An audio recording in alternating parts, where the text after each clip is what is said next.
Itchy Scratch Tano here, the internet's busiest music nerd, and it's time for a review of the new Myrkur record, M. This is the debut full-length record of black metal songstress Amelie Brun, also known for the vocals that she has lent to the Danish indie pop project Minx, also her own solo records, which aren't exactly black metal either. So you know black metal's gotta be hot if this artist is coming out of nowhere just being like, man, I'm coming out with a black metal record.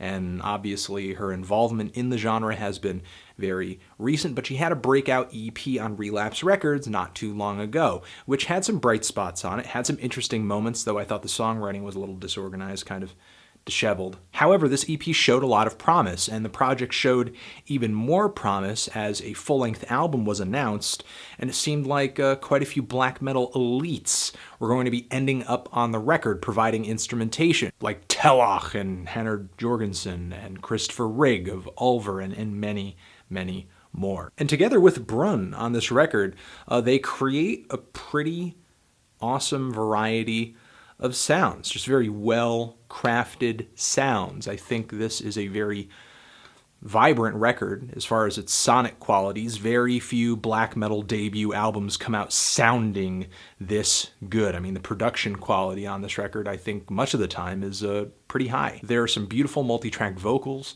all over this thing. Amelie's solo vocal parts on this record sound pretty great, and even her retched, her screamed vocals on this thing are kind of bone-chilling. The more aggressive guitar passages on this thing aren't really that bad either. When we get those retched vocals and we get those more aggressive guitar passages, the production takes a little bit of a turn, kind of a bit of a nod to that very lo-fi necro style of black metal production from back in the day. It's not a perfect recreation or anything like that, but things just take a grimier tone. Some of the musical passages on this record take kind of a folky tone. There are also some very vibrant and illustrious string sections on this record too, which have a bit of a classical vibe. Again, a lot of bases covered on this relatively short record, standing at like 37 minutes. There are a lot of elements going into these songs, going into this record. The issue, though, is that a lot of the time they're kind of weakly orchestrated. Many tracks in the track listing here sound kind of unfinished or just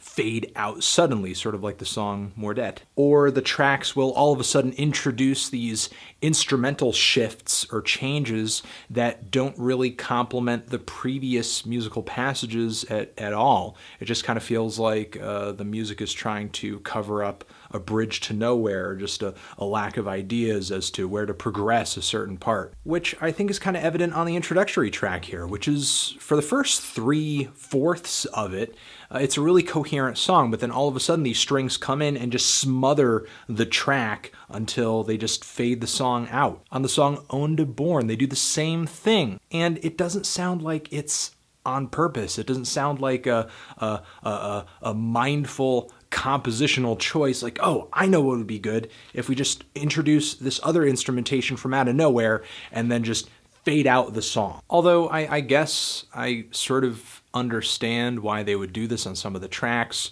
For the songs on here that do feel a little more strung out, things tend to lose steam pretty fast, sort of like on the song Dipt I Skoven, which I think aesthetically is a pretty beautiful track. Kind of sounds like dream metal, but everything about it just kind of loses flavor after a little while. And the fifth cut in the track listing here sort of has this issue going on with the booming drums kicking the whole record off, which sounds like, I don't know, the compression just has them crushing the guitars. Like, it doesn't sound together with the other instrumentation.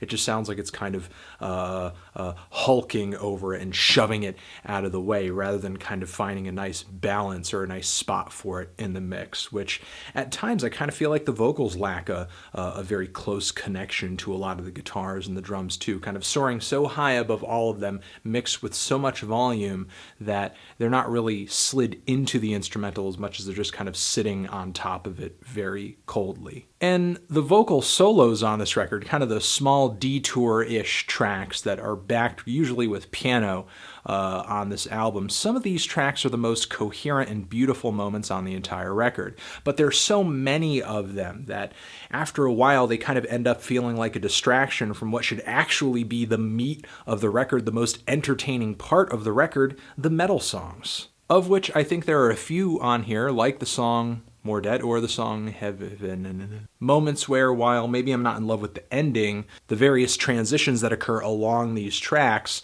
certainly feel a bit sharper and a little bit better put together than on a lot of the songs here.